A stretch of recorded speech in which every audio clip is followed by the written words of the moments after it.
নয়াদিল্লির সকালটা যেন নিস্তব্ধ এক চলচ্চিত্র। সূর্যের আলো পুরোপুরি ঢোকেনি, কিন্তু দক্ষিণ ব্লকের দেয়ালে হালকা কমলা আভা পড়ছে। কাচের জানালার ভেতর এক অদ্ভুত দৃশ্য।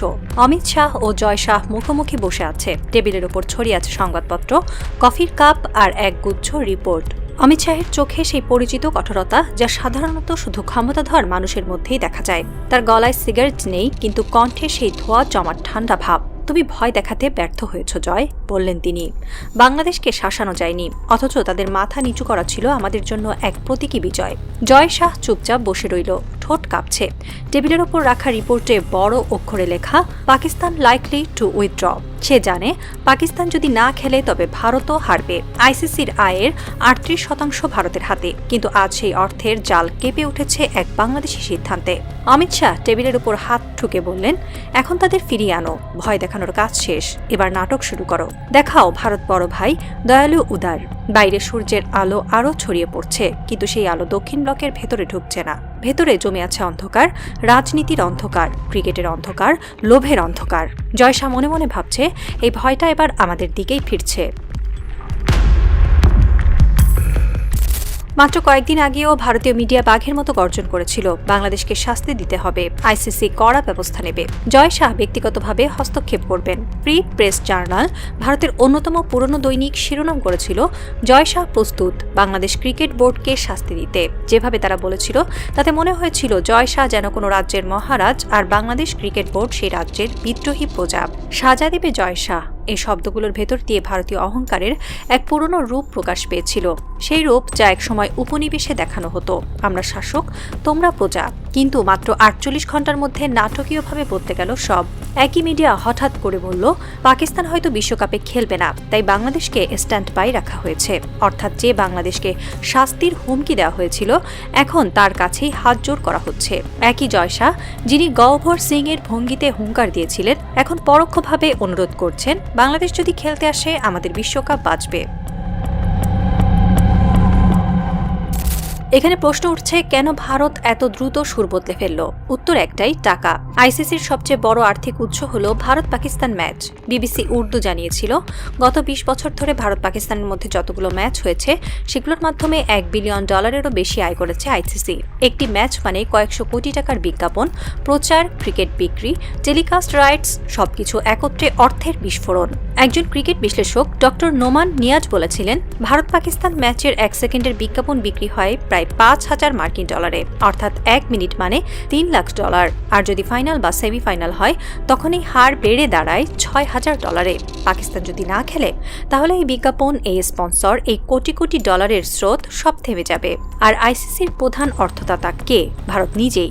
সুতরাং পাকিস্তানের বয়কট মানে ভারতের পকেটেই ছিদ্র। এ কারণে ভারতের গর্জন থেমে গেছে। বাঘ এখন গড়গড় করে ওঠা বিড়াল।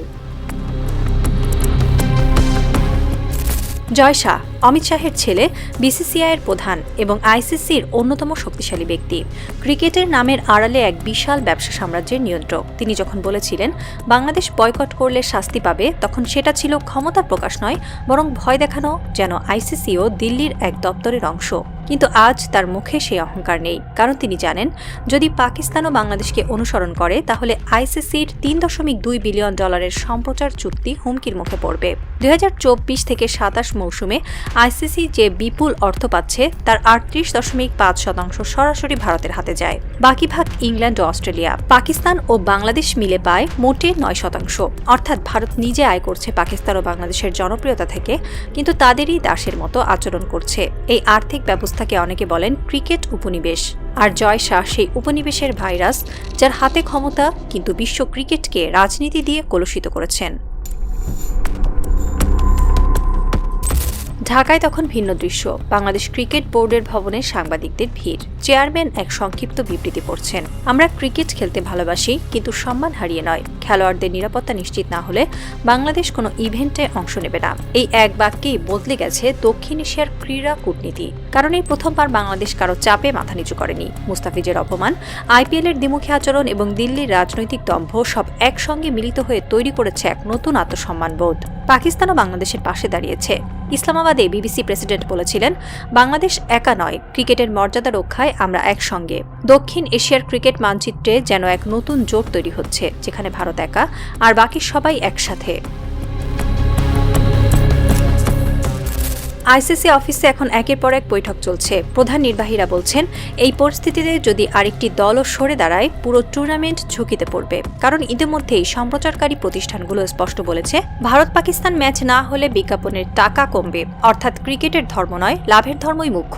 যেখানে খেলোয়াড়ের আবেগ নয়, টাকার অঙ্কই নির্ধারণ করে কার মুখে হাসি থাকবে। বাংলাদেশের সিদ্ধান্ত এখন এক নজির। একটি ছোট দেশ যা বিশাল সাম্রাজ্যের বিরুদ্ধে দাঁড়িয়েছে বলেছে, আমরা খেলব না যদি না আমাদের সম্মান থাকে।